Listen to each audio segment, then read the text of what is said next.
awareness in the year 2020 during Corona time. That is when I received this. Can I call it bad news or good news? Did it at one point hit in your mind that this can be cancer? It does not mean that even if you have a tumor in your breast, it can be cancer. So after that, akasema, immediately we are going to start treatment. I heard my sister crying behind the phone now. She cried for about 20 minutes. We have the doctor's report. And what about God? God's report, Mungu anasema aje? I think it is, you can't afford to miss this topic.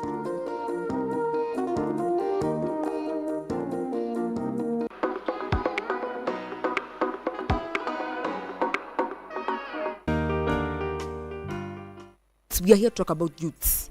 How does it affect the youths? How is it that youths wanapatana because this is not a joke, by the way. It's not a joke. It's not a joke.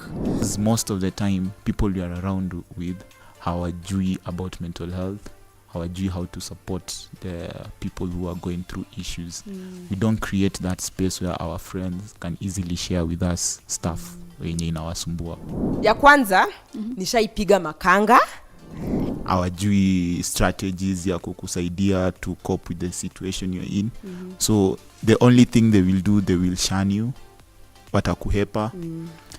You look like a plague. But you know, trauma si kitu yenye unaweza heal, like you just grow with it. Inakujanga tu pole pole. Kuna time inaweza kaa usahau. Some point in life unafika mahali unasikia inazidi, inakuja tu abruptly hivyo. But tunajaribu tu.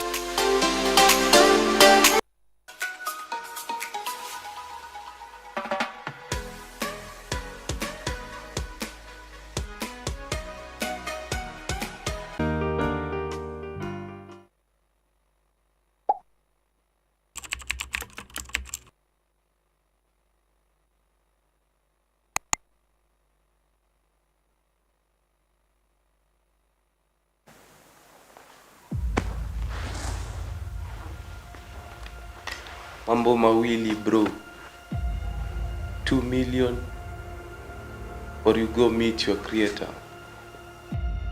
Maskini sisi, corruption ya matajiri na si ya maskini sisi. Hebu jitambulishe tukujue. Naniita Zak mjuzi, mtu bila watu, wajanja, wana roho mbaya kama kisu cha bucha, heshima idumu. Hii ni Art Club, na Art Club tuna discover talent, tunazileta kwenu nyinyi ambayo ni wajanja, mnazipenda zile talent, mnazisupport, alafu talent zinakaa vizuri mjini. Bila mapenzi bila do, mimi ni msanii bro. What? Bila mapenzi bila do, ni maisha ilambo, muskafidi mimecheki heri mimi sakedo, niko always on the low. Mimi ni msanii Mr. Zak mjuzi. And then tunaweza fanya something basi. Sure we can. Let's get it. Si mfungue. No siniseti bro. Don't set me up.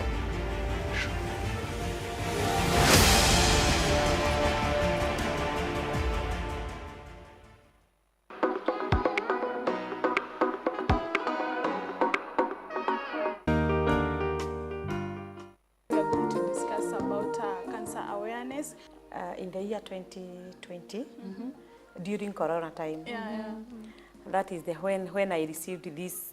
Can I call it bad news or good news? Did it at one point hit in your mind that this can be cancer? It does not mean that even if you have a tumor in your breast, it can be cancer. So after that, akasema, immediately we are going to start treatment.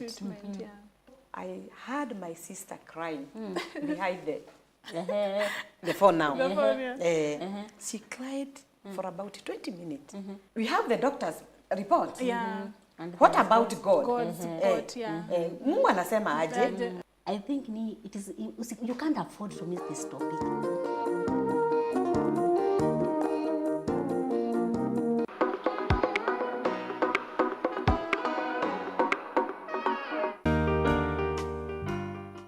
youths. We are here to talk about youths.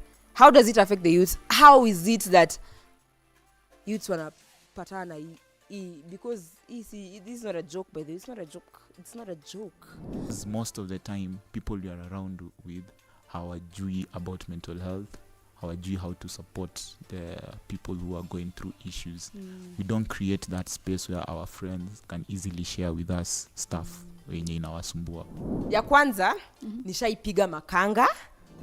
Hawajui strategies ya kukusaidia to cope with the situation you're in. So the only thing they will do, they will shun you, watakuhepa. You look like a plague. But you know, trauma si kitu yenye unaweza heal, like you just grow with it. Inakujanga tu pole pole. Kuna time inaweza kaa usahau. Some point in life unafika mahali unasikia inazidi, inakuja tu abruptly hivyo. But tunajaribu tu.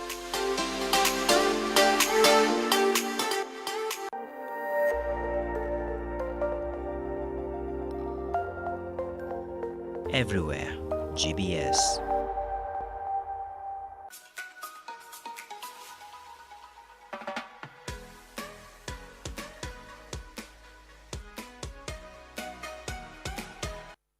Ama kwa hakika karibu katika GBS TV Jumatatu sehemu ya pili. Tunafungua ukurasa wa pili wa GBS TV Jumatatu. Mimi ni Ivan Kibe.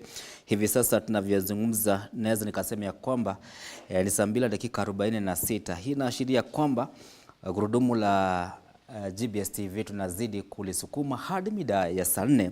Na sasa tunaingia ukurasa wa pili wa mazungumzo yetu ambapo tuko na wageni kutoka Msingi Trust na watakuwa wanazungumzia mambo mengi kuhusu empowerment, haswa kwa wale ambao tunasema kwamba tunazingatia misingi ya kiimani. Na ndio maana niko na my good friend ambaye anafahamika kama Karo Ng'ang'a ambaye ni afisa mtendaji kutoka shirika la Msingi Trust, na pia niko na my good friend Isabel kutoka Msingi Trust ambaye pia ni msimamizi wa mipango katika shirika hilo. So kwa hivyo bila kupoteza wakati, I would wish to welcome you. Welcome Karo. Asante sana. Yes. Welcome to GBS TV. Asante. I'm very happy, I'm very humble to have you this morning. Yes. Maybe you can say hi to Kenyans who are watching us from different parts of Kenya. Hi Kenyans who are watching us from different parts of Kenya. My name is Karo Ng'ang'a, founder Msingi Trust. Yes. Somebody would wish to understand maybe in details what is Msingi Trust. So Msingi Trust, we work to make the connections between faith, social justice, activism and advocacy. And we work mainly to mainstream the pursuit of justice in faith spaces. That's what we do. Okay, thank you very much. Niko na Isabel, karibu. Thank you so much. Afisa wa mipango. Yes. Yeye pia ndiye amepanga.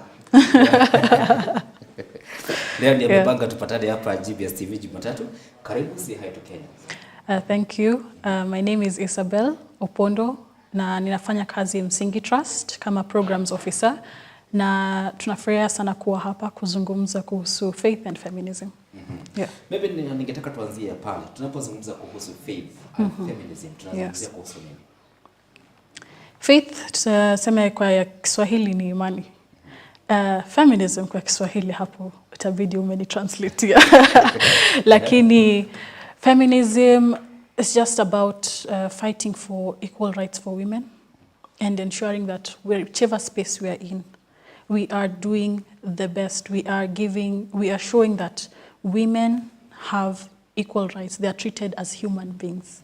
Hapo ndio pale sisi tunaongea kuhusu, na pia jinsi imani inavyo affect feminism na vile feminism ina affect faith. Ndio. Okay, thank you. Na kama ulivyosema ni kusaidia feminism ni jinsia ya kike kupata nafasi sawia na za waume. But from your side, do you feel that we still have problem when it comes to equality in job distribution, vacancy, when there is a vacancy? Do you feel that we still have that issue? Yes, especially in the higher you go. I think one of the either Wangari Maathai or one of the leading ladies said that the higher you go, the male it becomes. So huku chini unaweza ona wanawake wengi, lakini kwa mahali ambako kuna decision making, wanawake hawapo kabisa, na ndio maana hapa tuna especially na hii project ya Feminism and Faith tunaangazia sana vile wanawake wako mahali kwa kufanya decision making yoyote. Yeah. Allow me maybe to tap something on women and leadership. Na ningetaka nianze kutoka kwa my good friend Isabel. Wakati tunazungumzia kuhusu, kabla tukuje kwa nafasi za ajira kwa kina mama, kwanza ningetaka tuzungumzie swala la kina mama na uongozi. Ukiangalia katiba yetu inasema kwamba 2/3 must be achieved. But if you find in Kenya, we are seeing that women are more than men. But when it comes to the position of power, when we are going to seek those positions, what is it hard for men or for women to trust women to those positions? It's about how watu wamelelewa, tuanze hapo. Tamaduni zetu ni vitu ambavyo inafanya watu wadhani kuwa wanawake hawezi kuwa leaders wazuri. Lakini ukiangalia service, so kuna ile perception na reality. Yeah? Utapata kuwa mwanamke anaweza anaachiwa kazi zaidi, lakini kwa uongozi hapo ndo pali watu wameona hawezi kuwa kiongozi. Lakini kazi yetu hapa ni kufanya wajue kuwa one, constitution inakubali, Biblia pia inakubali, na pia ukiangalia tamaduni za kitambo na hadi saizi, sisi wenyewe ndio tuna determine nini inafaa kuwa haki na yenye si haki, na wanawake ni viongozi na sisi tuna fight for that. Maybe in service delivery, Nanga, if you look the best leaders whom we have in terms of women, can we have ladies that we can say as women we can emulate and we can set pace and have set pace for us, that we, if you go to the society there and say that this is what we have, do you have those that have marked in our heart that we can emulate? So many, and if I started to list them, it would take the whole day. Maybe we would wish to have four. I will start with our homes. In our homes, our parents, our mothers are the leaders that have nurtured us, all of us, to be who we are. So your first leader in the home is also your mother or your female mother figure. So that's the first one. The second one, we cannot have this conversation without speaking of the likes of Wangari Maathai. Her legacy is well known. If I look in the theological space, one of the leaders who I always esteem is Professor Esther Mbombo, whose work and contribution to theological education in this country is really, really magnificent. And then I would say my circle of women who are leading, and this is the other thing about women, is that they are leading in places and in ways that we do not, is not necessarily always appreciated. And so you could look at home, you could look at work, and then you can also look globally. There are many voices as well. There is my teachers who inspired me and continue to inspire me. There's heads of global organizations, so many that are doing the work. But the thing with women in leadership is that a lot of the work that the women do remains uncelebrated. Because as Isabel said here, and I remember one of our leaders, there's a time I was at a meeting and a leader was asked, why is it that you don't allow women to lead? He said, well, not in that way, but if I have the hardest of tasks, I will give it to a woman. But you will give the woman the tasks, but you will not give the woman the power and the position and the authority to make the decisions. Okay, still on the same, you find that the only offices where it has been profounded well that women are not getting those vacancies or those positions, it's only on an electoral position. To that position, it's well profound that women are not there. And that office has made it known that women are not, people has perceived that they are nowhere in leadership. Yes. Why do you think it's only in electoral position that has been propounded that women are less than men? It's not only in the electoral positions, actually, let me correct you. If you look at all our, the theological institutions that we are in, women, you will find women are not in places of leadership. You can look at the churches, organizations, women are not in places of leadership. You look at, it's everywhere. So what happens in our personal beliefs affects the political beliefs. In feminist organizing, we say that the personal is political. And so what happens personally at home also affects the churches, affects the politics, affects. And let me tell you what is very funny in politics. When Nakuru, remember what happened in Nakuru, the last elections, when they said that, okay, now Nakuru mmekuja sana. How can you give women all those positions? Yeah, from governor. Oh yes, from governor, like the highest concentration. Bahati, yes, Gilgil. yes, Oh yes. yes. But then I was in a group in I'm from Dagoretti, so I was asking about in Dagoretti, there is no MCA of all the seats. I think there are 5, and then plus the MP. All of them are men. But we don't see a problem with that.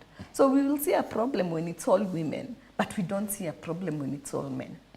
Because tumezoea that leadership is all men. Yes. Isabel. Yes. What do you think where's the problem? First of all, there's understanding what power is and the dynamics that surround being selected as a leader, whether through election or appointment. And so when women are in spaces where they are meant to make a decision, there's aspects of, we are so used to seeing a man in position, just as Carol has said. And when it comes to the woman saying, okay, I am ready to stand, she is questioned on things that would not be questioned, asked of a man.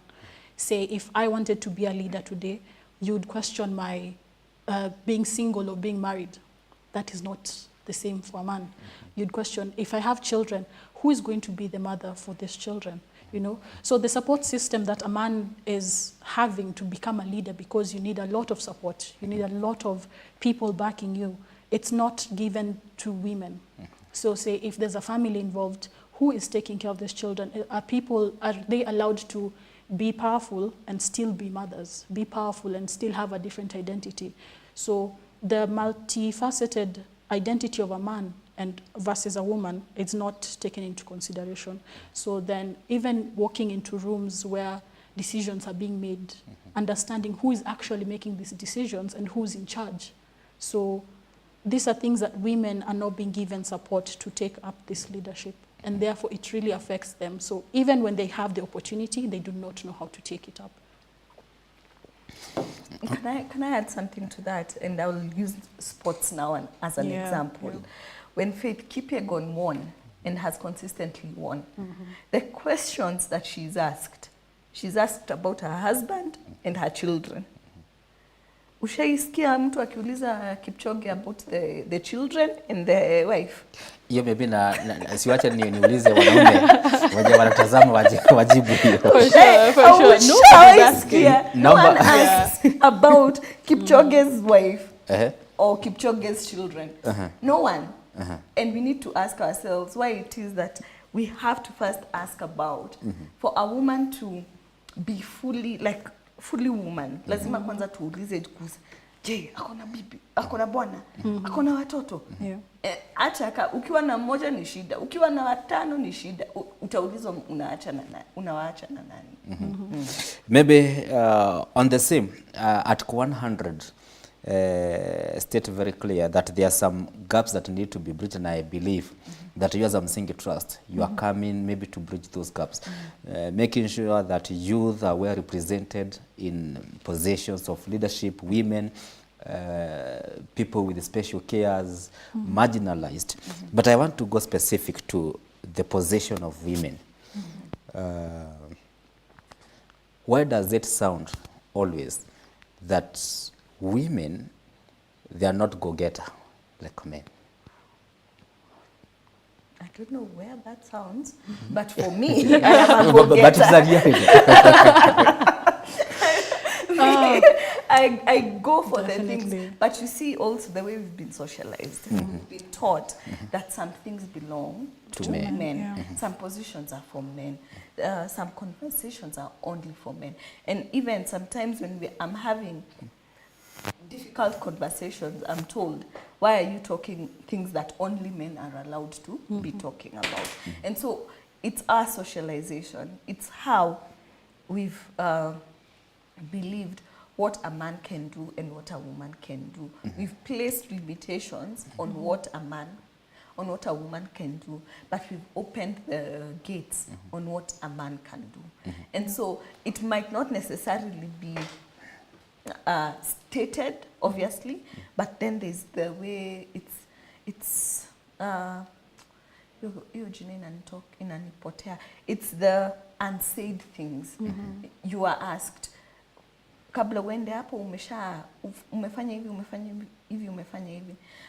We were in Kisumu in our Faith and Feminism workshop, a workshop that we were holding there, and they said that for a woman to get the same position as a man, they have to work 3-4 times as hard. They have to have more qualifications than the man, and they have to consistently prove themselves. And so sometimes you get tired.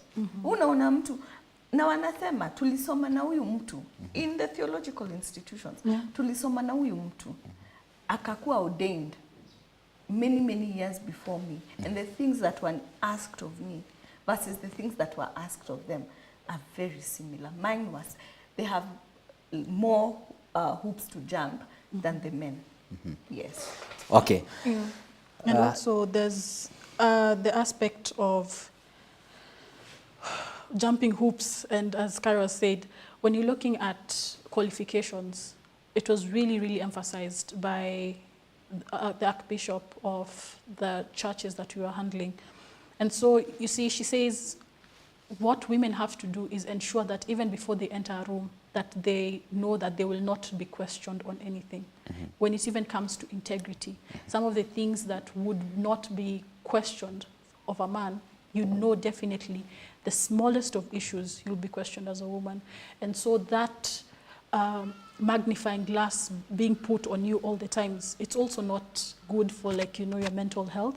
So there's a lot of struggle that comes with taking up leadership as a woman, and the people you have to battle, even on your support system, like around you, you have to say, you have to also be careful not to hurt the ego of a man. You know, sometimes when you are a woman and you're leading and your partner or the people around you are male, you have to be careful not to even celebrate your wins, you know. So it's such a challenge, not only because of the physical things, because of the cultural barriers. So these barriers also getting to the mental state. So it's a big struggle for women. Okay, thank you. They always says that behind a successive man, there must be a woman somewhere. And but as you have said earlier on, that most managers or directors, they would wish to have women in their offices, but not at the managerial offices.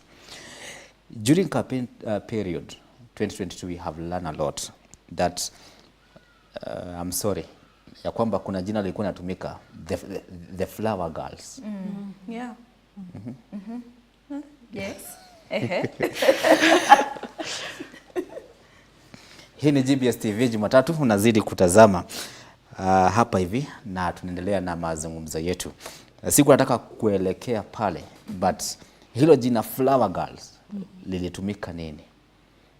Kwa hivyo kuna mahali wanatakikana, lakini kuna limit. Who should break this limit? Who should break this barrier? Now from a flower girl to manager. One, being a flower girl is not bad, yeah, in the sense of we are beautiful, we will be there, and we will bring beauty there. Then the second thing is that sometimes men use that to bring women down, to show that they've not worked hard to get to where they are. It will always mean that that before afike hapa lazima akue, especially I think they say this in terms of if you're beautiful you become a flower girl. If you're not conventionally beautiful, huwezi itwa flower girl. So they use flower girl for a type, a specific type of woman, how they look like. Then the other thing I'd like to say is that women work hard to get there. Yeah, and so to break this stereotype, we don't even talk about the flower boys because they are there. They are men. Oh, I don't know. They exist. Yeah. They're the ones who are consistently hovering around them, heshimiwa. We Oh. don't talk about those men, but it's about the women who we narrow down to.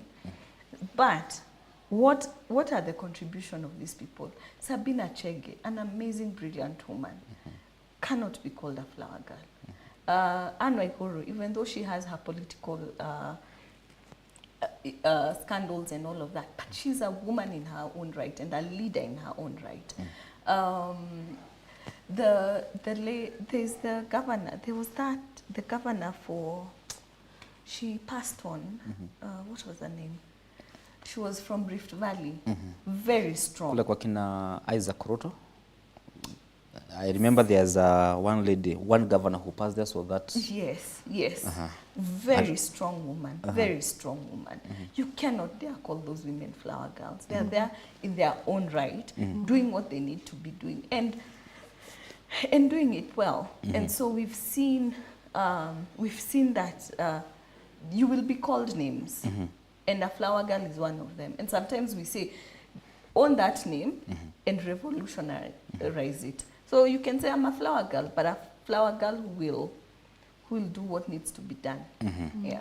Okay, before we come now to the area that we have come to bridge, but we would wish to go to our constitution and see what does the constitution say.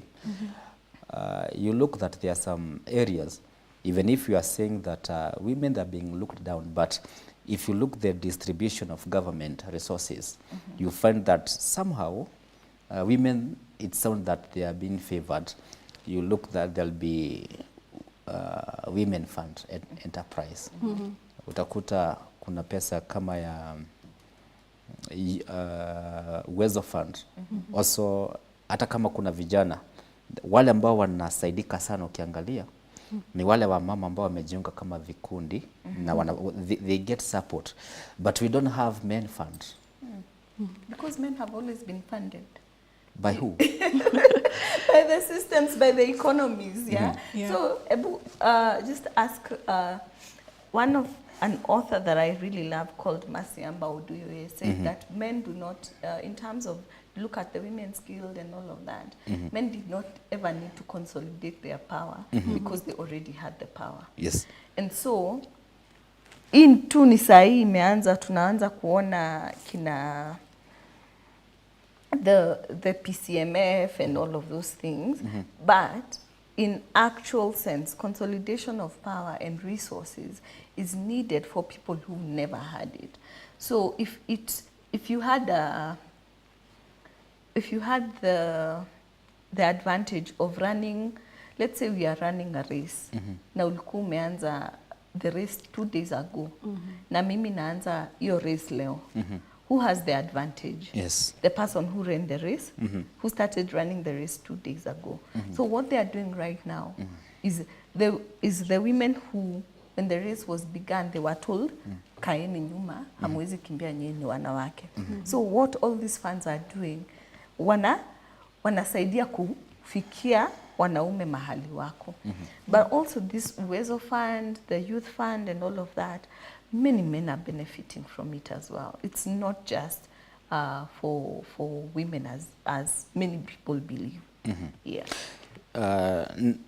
Asante sana, kuna mtazamaji ambaye tutazama ananiambia nikukumbushe the lady was Joyce Laboso. Yes, asante. Thank you very much. Kwa my good friend right wakade wake Fishoy anasema tutazama akiwa Murang'a. Tukumbusha alikuwa anaitwa Joyce Laboso. Okay, then ningetaka maybe tuweze kuangalia swala la hata kama tunasemea kwamba women na kina dada kabla sasa tukuje kwa masuala ya imani. Boy child, we're in a dispensation where now the boys are feel is as if now they have left with nothing. If there is opportunities, ladies are being considered and compared to men. How do you perceive that, Isabel? So with equity, it means, as Kara said, they are just being given more opportunity so that they can come to the same level as those who have been favored by the system. And what I'd say most people don't understand is that times are changing, first of all. And so there's the perception that because more opportunities are being given to women, that men are being left behind. No, it's just that the opportunities for men are there, just increasing the number of opportunities available for women. And also it's good to understand that it's not a competition. It is not a competition. It means that if you feel you need to support the boy child, take up initiative and do it. So when we are seeing somebody supporting women, don't come fighting that initiative, saying that no, support men. If you need to support men and boys, do it. Everybody has the ability to take on an initiative, but it cannot be taken as a competition. And that is the perception we don't want. It's not men versus women. We are trying to work together to achieve equal rights. That's what we are trying to achieve. Okay, thank you. Can I add something on that? Because every time something happens for women, they ask about the men. But when men are in crisis, you don't see men standing up for the boys. So if you know in Dandora, Madare, the informal settlements, do you know that it's very rare for a man to reach the age of 25 years old? Why? Because of extrajudicial executions. Police are gunning down men very, very disproportionately and very illegally. But you never hear any boy child ambassador going there to do anything. Alcoholism is with boys. Who are doing anti-alcoholism movements? It's women. Yeah? So men, and I will speak directly to men, tafadhali, please take care of boys. Right? When women are doing the movement for women, please also, we are building one country. Boys are being killed in informal settlements. Boys are, with police especially, and police violence. Men face so much violence with policemen, and men are quiet. Men do not have access. They don't even go to social services. Or unaambiwa jikaze kisabuni we ni mwanaume for mental health care, right? So when a man comes and tells you, I'm suffering this and this and this, you ridicule him and you tell him kuwa mwanaume kamili. You see, hamjisaidi pia. Umenikumbusha siku moja nilienda kwa gender based desk mahali fulani kuangalia kama wanaume wanaripoti wakidhulumiwa. And I was surprised kuona the gap ya wanaume, na si kumaanisha kwamba hawadhulumiwi. Allow me maybe now to profound, maybe msingi trust. Now maybe I would wish to start with Isabel. Maybe tell us what inspired you to focus on women, multiple socio-cultural. So, like we said, this is mainly for the project we are doing, 100 Voices for Change. We are focusing on faith and feminism. When you're looking at leadership within the church spaces, there's still a huge gap. The church is made up of very many women who are serving, who are congregants, who are advancing things happening in the church, in the community. But when it comes to leadership and fighting for their rights and ensuring that all is well, we still have poor representation. And there's barriers to this. And one of them, as we said earlier, was cultural influence. We're also looking at access to education because, again, we had a research recently that touched on how there's barriers to accessing even that education within the theological spaces. And there's also the socialization that they have in understanding that women can only lead up to a certain point.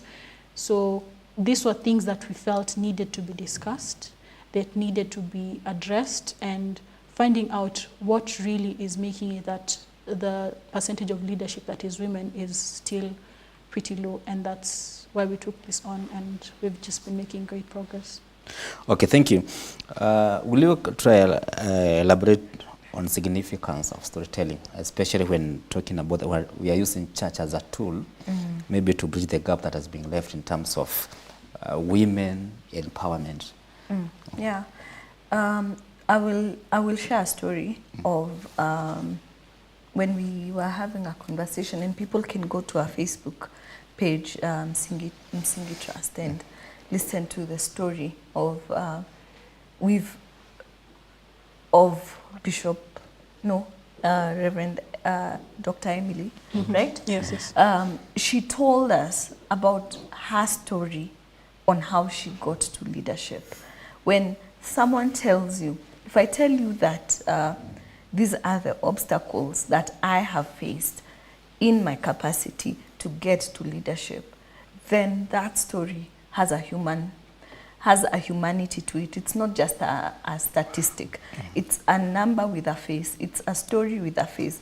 It's a story with a soul. And so storytelling is important, because then the things you thought were fiction, someone comes and tells you it actually happened to me, right? And so when you cannot argue with personal experience, when the leaders in the church tell you that they have to sleep with their pastors for ordination, Allah? yes, when they tell you that for them to even go to theological institutions, they are asked to, what will I get in return? Because you see, the process of going to theological school for many of these institutions, you have to have a letter from your church. Yeah. And some of these guys will be like, what do I get? And the only thing they're getting is sex. The thing they want is sex. And so when someone tells you that, and it's not just one person who says that, it's a lot of people who tell you that, you have to sit down and listen. And so storytelling is important, because it tells you, vile vitu kwa ground ziko, ni kubaya. Yes. I'm also surprised. Yes. Maybe what do you want to achieve by initiating conversation between faith leaders and feminists, Isabel? Actually, I'd love for Kara to answer this. I would Okay. love for Kara to answer this, because there's passion when she speaks about it. Yes, Kara, please go ahead. Go ahead and I'll Okay, add. sawa. So when we are having conversations between the faith leaders and feminists, and we are trying to advance the connections, it's because our understanding of feminism is very negative. The public understanding of feminism is negative. It's seen as a fight against men, but this is not what it is.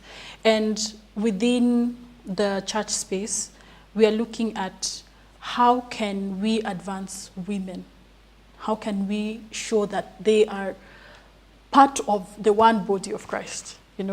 How we are looking at, say, I love this analogy that Kara gave when we're in Kisumu. We have a bird with two wings, and the two wings are male and female, the male and the female. And when you're not considering how this wing is, that is how you've decided only you're going to empower one of your wings, you'll not be able to fly. And so what you're trying to do is ensure that both wings are okay, and that there's proper flight and health within the space. And that's why we're really emphasizing on these conversations of feminism is not negative. It is very positive. It is also supported in the Bible, and we need to work together to ensure that women are being advanced. Yes. Maybe what challenges do you experience, or do you also anticipate to experience? Well, it's like what Isabel is talking about is, one, the negative attitude towards what feminism is. And I like Bell Hook's definition of what a feminist is someone who believes that women are people too. There's places where women are half a person, 2/3 a child. The communities where a man will come and say, I have come to see my children, and therefore, and number one is he has 3 children, but he says he has 4 because the first one is the wife. So it's that women are full adults in their own right. The second thing I would like us to have conversations is that there is possibility of allyship between mainstream feminists and what I call mainstream feminists, but all of us are feminists, but mainstream non-faith feminists and faith feminists to collaborate and ensure that the well-being of all women at all levels in all sectors is fought for. So that is what I would say to that. Yeah. Isabel, ningetaka tutoke sababu tumeweza kusikia baadhi ya masuala ambayo mnafanya na yale ambayo mna push as you bridge that gap. Na maybe tungetaka sasa kuangalia when talking about feminism, na kama unasema kwamba most of people feel that when you're talking about empowering women, you are substituting men from their position. Utasikia wazungu wakisema ya kwamba tunafaa kuangalia mali mambo ile mvua ilianza kutunyeshea, na watakwambia kama jamii ni wakati tulipoanza kupatia kina dada ama wanawake nafasi za uongozi.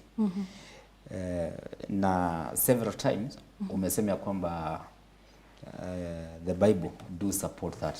Yes. Maybe somebody angetaka usikie from which scenario in the scripture, not specific to give us the scripture, but a scenario story where mwanamke anabakiwa na Biblia kuwa katika nafasi ya uongozi. Oh, okay. Sawa sawa. So we have in the book of Judges, we had a female judge. Oh. Yes. And we have Queen Esther. We also have, you know, there's this prayer we were talking about recently, the one for Mary. Mary's song. Mary's song, yes. And when you look at these different scenarios, there's the role of the woman in the success of a nation. Yeah. And there are so many women, first of all, who are not mentioned by name in the Bible, but they had great impact. If you're looking at these individual stories, and we actually cover a lot of, so first of all, we have a Bible study that we go through the different stories in the Bible. And recently we're just discussing justice through the book of Isaiah. But now when we go back to the rest of the Bible, there's so many stories where women are creating impact in that community. Look at Rahab, what her role was. And these are all stories that are just said as today, let's read the Bible, we've read it, we've closed it, we've not really talked about the impact that this woman had.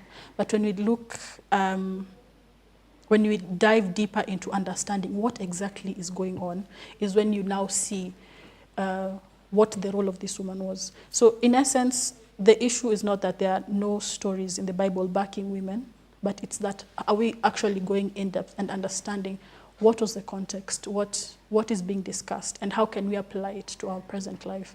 And those are things we really have conversations about, and we go deeper into discussing. And even during these forums, during the podcast, because we also have a podcast, during the Facebook Lives, during the conversations we have even on Instagram, we discuss what exactly is going on, what is happening in the Bible, and how can we relate it to our present-day lives.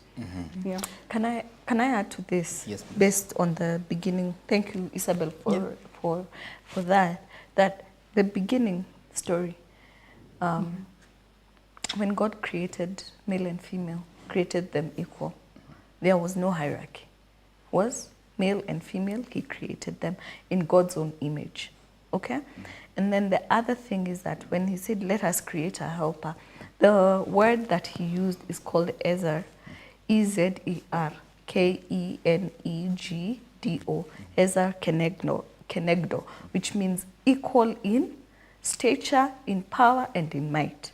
And so it's a warrior woman, equal in power, stature, and mind. So when it has been translated as helper, in some understandings, it weakens what it is, because but what the what the translation and what the name that was used was that we are equal. You can't be helped by someone who's unequal to you.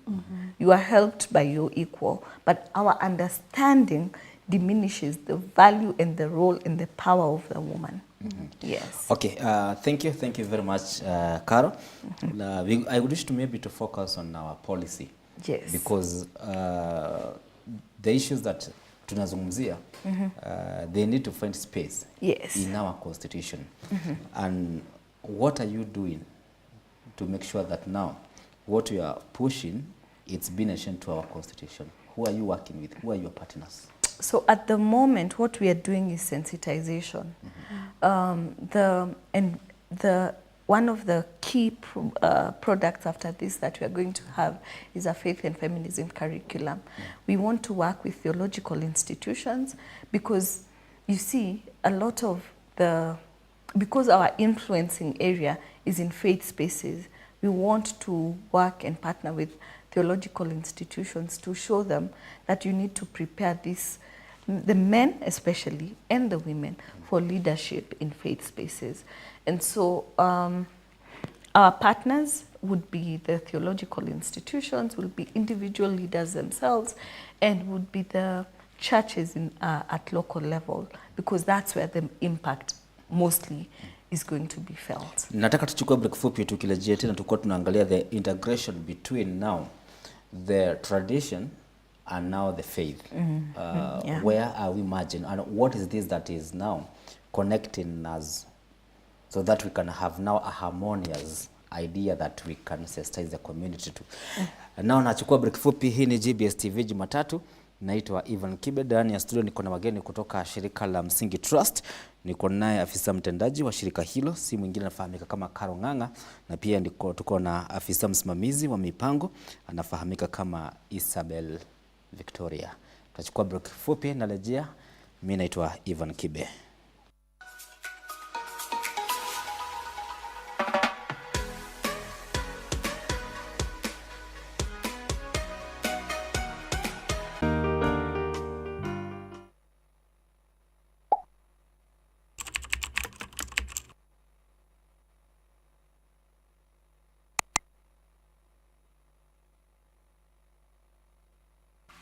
Very exciting to have had a moment to talk about matters of education, educants, and my own life. We go for education, or we access education so that we overcome ignorance, acquire knowledge, and then we can start looking at life differently. Most of the students, they are influenced to do courses that the parents wanted them to do. And most important, walk the journey the best way that you want to see your destination, because a journey has a destination. And as we keep moving on, just keep remembering what one quoted and said: wise people will learn from other people's mistakes, fools will repeat other people's mistakes, idiots will repeat their own mistakes. So making a mistake happens in this journey, but repeating is where the problem is.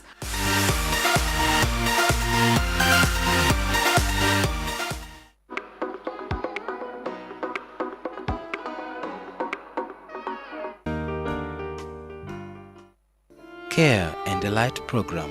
We are at the heart of compassion as we connect the needful patients to the world of assistance.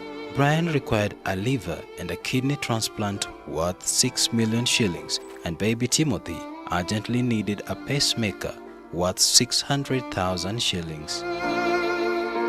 Umenisapoti sana na nimefurahi sana, kwa hivyo Mungu ambariki na mtendee mema. Nitapeleka mtoto wako kwa hospitali aweko kwa operation.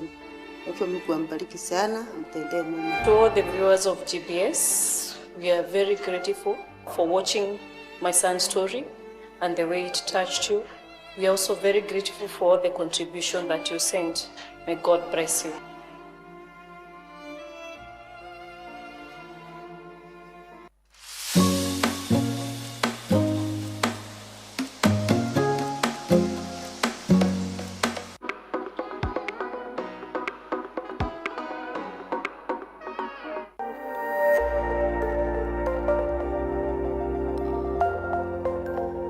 everywhere.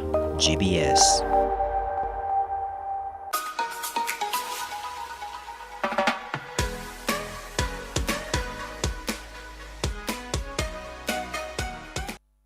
Asante sana. Karibu tena mtazamaji wangu wa GBS TV. Niweze kutambua wawili watatu ambao wanatutazama wakiwa katika sehemu tofauti. Virginia Njeru unasema ukiwa Kasarani, nisalimie wageni. Tumesalimika. Precious Dennis, nimeona ujimbo wako unasema kwamba hai Mr. Kibe salimia wageni na uambie asante sababu ya kutetea msichana wa kike, mtoto wa kike, akisema kwamba tumedhulumiwa sana. Okay. Simon Washuka anasema ladies should also be given a chance to be in leadership. Thank you very much Simon Washuka, ila hujasema unatupata ukiwa wapi. Niko na my good friend ambaye anafahamika kama Jogwa Trench kutakiwa Udhiru. Asante na Ange Konyo na Broa Pipeline. Unasema ni wasalimie sana. Na Broa anatoa hisia, anasema ya kwamba I don't know why people, na tukua tumezungumzia hilo. Broa pia na feel when you empower women so much, the voice of men will be dimmed. I respond to Broa Pipeline. Mboro, imagine kuwa when women are empowered, you don't need to shout more. Yeah? As we said again with that illustration hiyo ya ndege, when you're on flight, you need the two wings of the flight to be as strong as each other. So it helps you, it eases up the work for you. Alafu pia inamaanisha, na hapa Mburu pengine hatutasikizana vizuri, inamaanisha basi unapenda mtu ambaye hana nguvu sana ndio tuweze kuwadhulumu. Sababu if you want an equal, you will want them to be equal. But if you want someone who's weaker than you so that you can load it over them, that's why you'll have a problem with an empowered woman. Yes. Thank you. Naomba sasa nianze kuchukua maswali ya mwananchi. Nilikuwa nimeona swali kutoka kwa Simon somebody Kigamba from Garariga. Yes, Simon Kigamba from Garariga alikuwa anasema ya kwamba we only hear about equal opportunity wakati wa campaign, but after campaign we all go silent. Isabel, respond to that. Why do Kenya feel that we only talk about the position, equal position wakati wa campaign, but after that? Because during that time, everyone wants to appeal to women. Na wanawake ni wengi, na wako na power, na wako na influence. But once they feel like finally they're going to be heard and be represented, they're likely to vote for you. But you'll also see the trend is they are now questioning what exactly will you do for us. Yeah, and as somebody who's voting, that is a very important question. So if after the campaign somebody is not meeting the goals that they say they would meet, even you as a woman, question. And next time, even as people campaign, it is good to campaign. They know the power that women hold. And that's why it is also, they feel threatened, I would say. But we are trying to reduce that feel of being threatened. As long as they know the power women have, they will always tap to something that touches their heart and their mind. Yeah. Melkizedek Gitaka, nimekuona, asante sana kwa ujimbo wako. Yeye anasema ya kwamba swala la holding those leaders into accountable, and especially the party leaders. I think this is the best message. Anasema kwamba we have to hold those leaders into accountable, and especially the party leaders. Anasema kwamba viongozi wa vyama wako na jukumu la kuhakikisha kwamba wanatoa nafasi za usawa wakati wa na pia nataka kuongeza sio viongozi wa vyama tu, hata viongozi wa kanisa. Sababu kazi yetu sana sana tunaangazia yale yanatendeka ndani ya kanisa. Kwa hivyo viongozi wa vyama wakipatia na spendi hiyo jina kupatia because ni yetu sisi wote tunachukua. But as much as the political party people have the right to ensure that the women's positions are not taken over by men, so should the church as well, because the church is mostly female. Yeah, the people who come to church are women, but the leadership is all male. And so even the church, hiyo yenye tunaulizia politicians, tuulize pia kanisa. Tuulize pia kanisa. Yes. Okay, thank you. Na nilikuwa nimeona swali lingine, I think limepotea. Unajua mimi kusema kweli nashangaa kusikia. Unajua kuna mambo mengi sisi wengine tunajua kanisa ni ya watakatifu na hatujai kuwa na hisia ati kwamba wanawake wanaweza kuwa na dhulumiwa kwa kanisa ama jinsia moja inaweza kuwa inapata dhuluma za kiuongozi. But what castigated this? Is it belief? Is it faith itself? Is it the doctrine? Where do you think the mess is? It's a mixture because our cultures, so nikienda kanisa mimi niko na hiyo socialization yangu ya kinyumbani na bado sasa niko na beliefs zangu ambazo kanisa linasema. So zote zikija, they come together and our socialization, our cultures are mostly always denying women the role to leadership. And so alafu you come to church when we have patriarchal interpretations of what the scripture says, then zote zikikuja pamoja, they become an explosive combination. So culture ya kinyumbani, culture ya kanisa na culture ya ulimwengu zikija pamoja, ambazo saa yote zinataka kufanya mwanamke si mtu. Yeah? So zikija pamoja, utu wa mwanamke unapotea kabisa. Okay. Yeah. Unasema culture na wakati mwingine faith zinataka kuonyesha mwanamke si mtu. But every man would wish to have a beautiful lady. So pia mimi nashangaa tunachanganyikiwa. But in terms of Philbert Jonathan Hasembi, nimekuona vizuri sana. Unasema ni salimu wageni wetu hapa ndani ya studio. Unasema this mess may not be solved by the church because church are independent, they are not regulated. Anasema kwamba hakuna sheria ambayo inaratibu. Kama ukienda kwa katiba itakwambia kwa bunge lazima kuwa na 2/3. You see, they have to meet that criteria.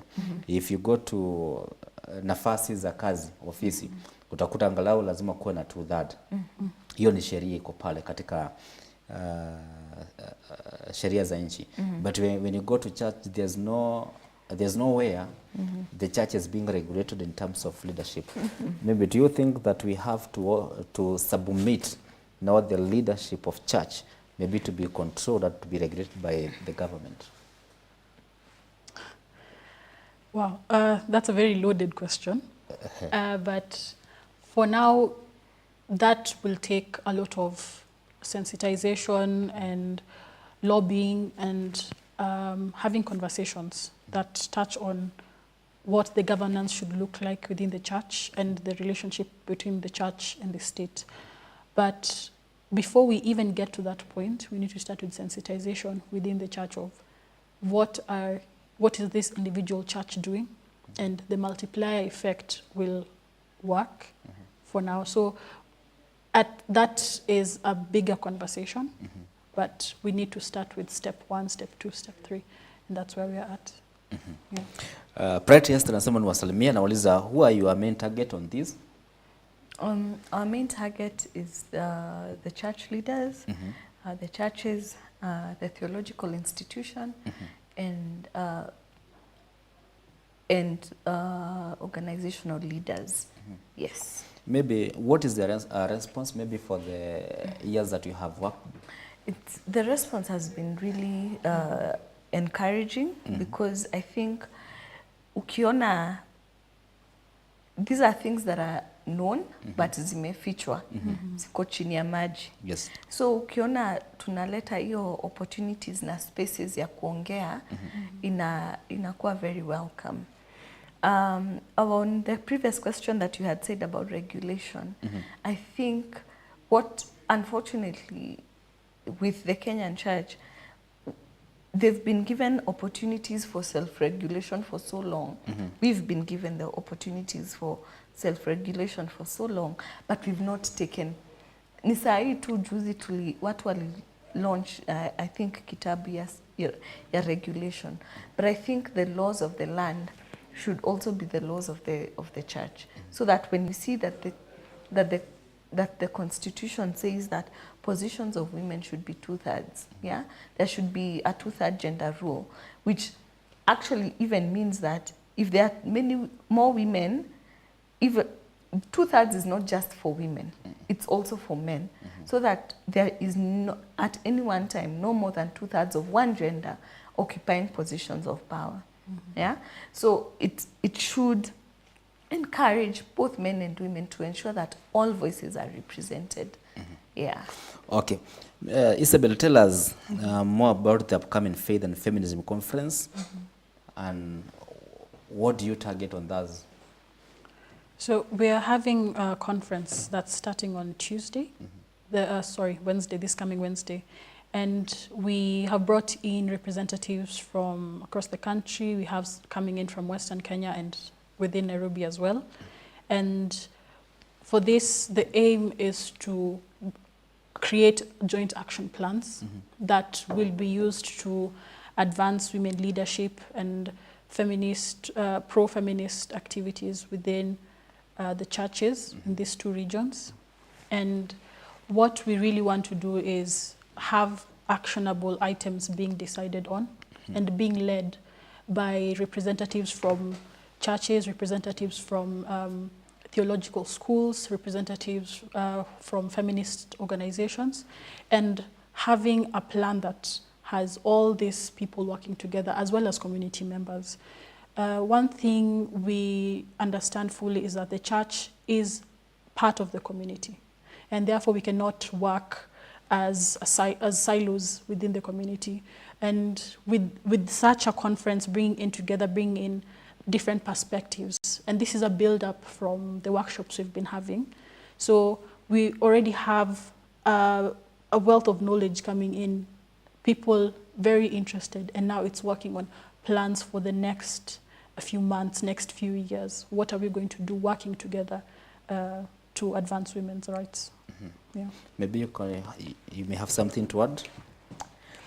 It's very exciting for us to be hosting this, especially in the sense that we are now bringing the experiences and the information, and we are bringing people from all sectors. We are bringing activists, we are bringing clergy, we are bringing community leaders, pastors together to discuss about the issue of power within faith spaces, and also how we can all work together to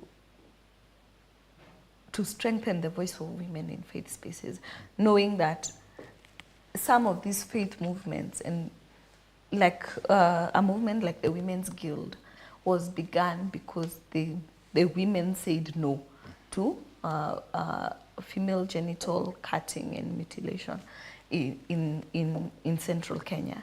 But then they've lost that political power is what we would like to continue.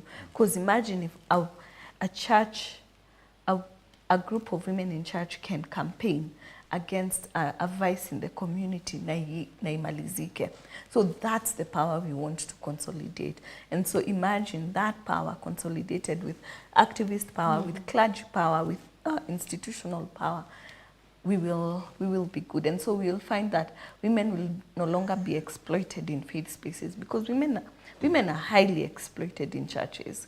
They will be the ones, you will see them working so hard, yeah, but their return on investment is really nil. Yes. Somebody would say that they are working for God. And God will pay them on Sometimes that is God the pastor. Because sometimes the clergy asks for things from women that you really cannot believe. Yes. Isabel, you had touched on social justice. Maybe what do you mean with social justice? So social justice. So what we are doing, is it for the benefit of people, like the community members? How are they benefiting? Are we ensuring that we are helping those who are needy? making sure that the silenced voices are being heard, and making sure that how are we looking at how we are treating people. And with social justice, we address it in very many ways. And one of the key things that we've been doing is the church and community mobilization process that we've been doing in Kawangware. And it has been a great success. We graduated a class recently. And through this teaching of the social justice and understanding the needs of the community that you're serving in, especially for church leaders, and working with the community to ensure that everything is working well, that what the rights are being upheld and all that, and ensuring that the services they're even getting are the right services that they're getting, they're being treated with dignity. We want to ensure that churches are also pushing for that, not just saying the church and the community are separate, but it's one. So we deal with that a lot, and that is part of our core beliefs as an organization. Okay. Yeah. Faith, I want us maybe to talk maybe 3 or 4 minutes. We talk about the faith manipulation, church manipulation. And people, some will tell you that we have not yet healed from what we have experienced as a country. Yeah. I think people talk about Shakahola. People lost their family. Others felt that they are being misled on faith-based issues. Have we learned something? Maybe before I answer whether we've learned something, I'd like to say that Shakahola is all of us. We are yes, we are exploiting people for our own personal gain. All of us in one way or another in this country. And the reason that is because our society is bleeding. We don't have access to, the economy is bleeding. The politics are for the rich. They are not for the hustler, quote unquote. And so what people will do, where there is an illusion of heaven, where there is an illusion of getting your needs met, people will go there. Yeah? And so Shakahola is not really the problem. The problem is that as a country, the gap between the rich and the poor is so high. Yeah? And so the economics of this country affects the religion, the way we do the religion. And so if one person can tell you, I will show you heaven, I'll give you everything you needed, they will go, because that's what they are doing. Yet if these people had access to good education, had access to social services, had access to gainful employment, most likely you would not find them there. And so, yes, we've not healed about Shakahola, but I tell you, every Sunday, there's many, many Shakaholas that are happening in our churches, because we are selling a hope of a better country, of a better place that we are asking people to it to go, but then we are not asking, as a church, we have a role, a political role of holding the government into account. And so we are not doing that. And so Shakahola continues. Okay, asante. On the same, Isabel, we have talked, na nikasema nimesikia, nimeshangaa that the things that I was expecting maybe to be hard on earthly things that we are seeing them. Yeah. I'm hearing it now. We think those pursuing those theology courses. Yes, yes. Where do we see our women if we not tame that character going forward? So, first of all, for women to access theological institutions, not women alone, but anyone to access it, they need referral from their mother church or from the church that they go to. And if this addresses a bigger issue, which is sexual and gender-based violence or exploitation. And if we are able to make it that you can speak up against sexual exploitation happening around you, sensitize them and have them not get pushback for outing somebody who's perpetuating sexual exploitation, then it would be easier for them to go into school without having to be exploited, you know. So the issue is we're having exploitation going on, but there's no courage to speak, because, you know, if you speak up against this person, they might, or rather their perceived image will protect them.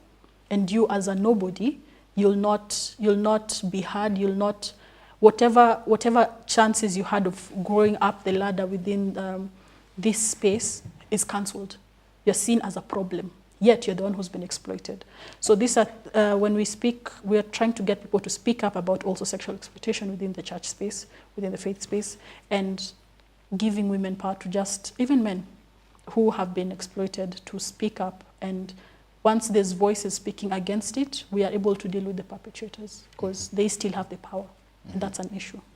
Yeah. Okay, thank you. I would wish maybe to look now the legal perspective in Msingi Trust. Now that you have come up to bridge that gap, do you have any legal department that when you have such cases, at least you can push, you can advocate, you can push maybe for the right of the victims? No, we don't. We don't have that in our organization. But that is why also we are asking. We are inviting activists into the conversation. And so we have Msingi works in community with other organizations. And so once we find something like this, we would definitely point and direct them to the right organization to support them in that. Yeah. Maybe as we come now to the end of the program, any strength that you can say as Msingi you can boast of, anything that, any impact that you have brought to the society? Oh, Yes. So, like I just mentioned earlier, we have the church and community mobilization process. We've gone through several trainings, actually, beyond that, even on mental health. And the classes we've had have had great impact. So whatever they're learning, they're doing it and practicing it. So it's not just theory on paper. It's really practical lessons, the workshops we've been having. We are seeing people coming back and saying, how can we push more for this? And we are providing that support. And when we have conversations, we come to a table, we all share our stories, and these stories are very impactful.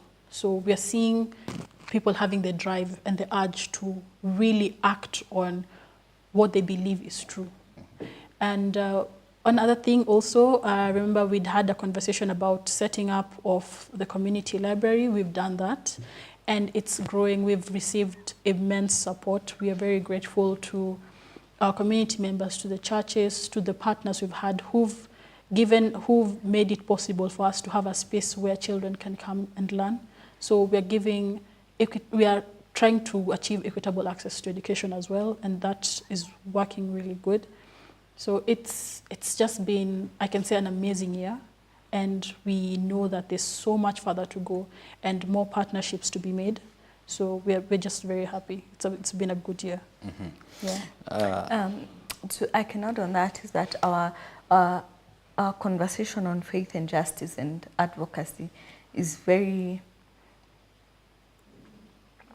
it's very niche to what Msingi does, connecting the worlds of the church and the activist space. And so because of that, we have to consistently create content. And so if you find us on Facebook, on Instagram, we also have a podcast which has listenership in over 50 countries. We've got multiple Facebook streams on our Msingi Lives.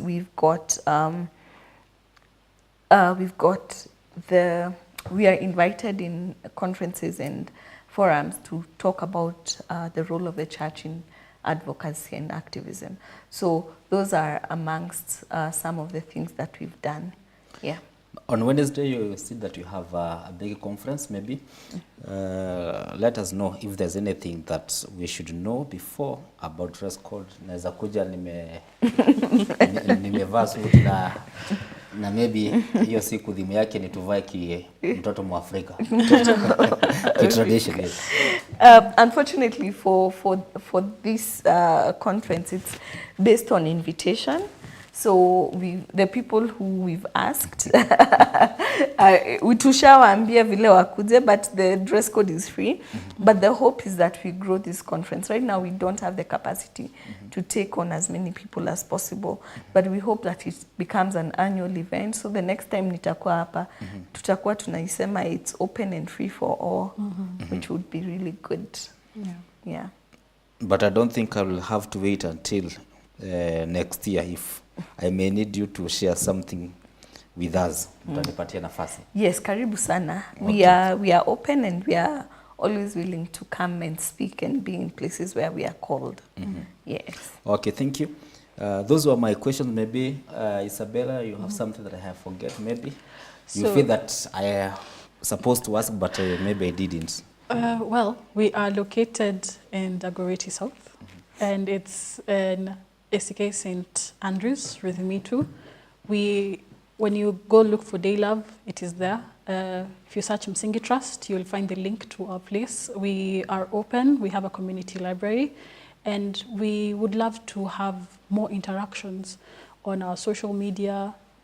Talking about faith and feminism is really core to what we do, activism. It's really cool, and we'd love to continue having these conversations all over Kenya and not just in Nairobi and Western. Yeah. Okay, thank you very much for making GBS TV today this morning. Your parting shot? Yeah, I'd like to say that for all Christians who are watching us, that pursuit of justice is core to our faith. The name Msingi comes from Psalms 89:14. Justice and righteousness is the foundation of God's throne. And so if in your church, every Monday we ask, what about justice was preached in your church yesterday? Please keep asking that. Keep asking your pastors and leaders to preach about justice, to seek out justice. And for me, that would be it.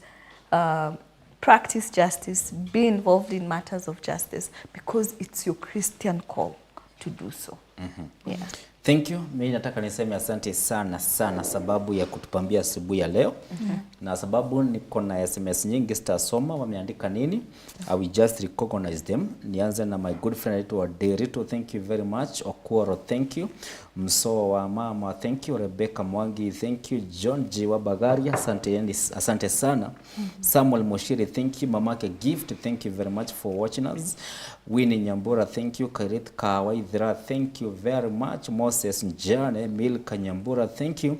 Mary Iminza, ukiwa sehemu za Kibra, thank you. Tabi Blessed, Kare Steve, MC Zani Matata, Angela Wahome, Kirema Wadhugonoi, Honorable Christopher Wanga, thank you. Mheshimiwa Jogwa Trenchcoat from Modhero, asante sana. Sherry Njoroge, thank you very much for watching us. Guka PC, thank you. Gasheri Gashosho, thank you. Beth Shege na Dixon Gare. Samua Karuraka Monyaka, thank you. Jose Young ukiwa Thika. Philbert Jonathan, thank you very much. Jerry Wanyamete all the way from Thika pia. Jane Wagithrai, Benjamin Kamara all the way from Nyeri. Hiyo ni ukurasa wa kwanza wa wale ambao walikuwa wanazungumza mimi kupitia ukurasa wangu wa Facebook, that is Ivan Kibe. Na sasa nikimbie ukurasa wa Ivan Kibe page nione kina nani ambao wamezungumza na mimi, na mtanisamehe sababu singeweza kusoma mumeandika nini, ila tu na washukuru sana kwa kunikeep company. Niangalie ukurasa huo, naona mashini yangu inaniambia Kibe utajua hujua. Of course nimeona wale ambao wamezungumza mimi kupitia ukurasa huo wa Ivan Kibe page. Nianze na Jamila Rashid, Eunice Masharia, Grace Smith, Nyaburairongo, John Kush, Anchoge pamoja na Wesh Finters, Phyllis Njao na Gail Martin, Monica Ngige, Rebecca Mwangi, Joseph Kiroi, na Joseph Motaithia, Samuel Moshiri Kukapi na Ezekiel Junior na kaka John Oduor. Sitaweza kukimbia ukurasa mwingine wa GBS TV Afrika, naomba nikomee pale. Kuonana tena hewani ni majaliwa yake Mwenyezi Mungu. Bye bye.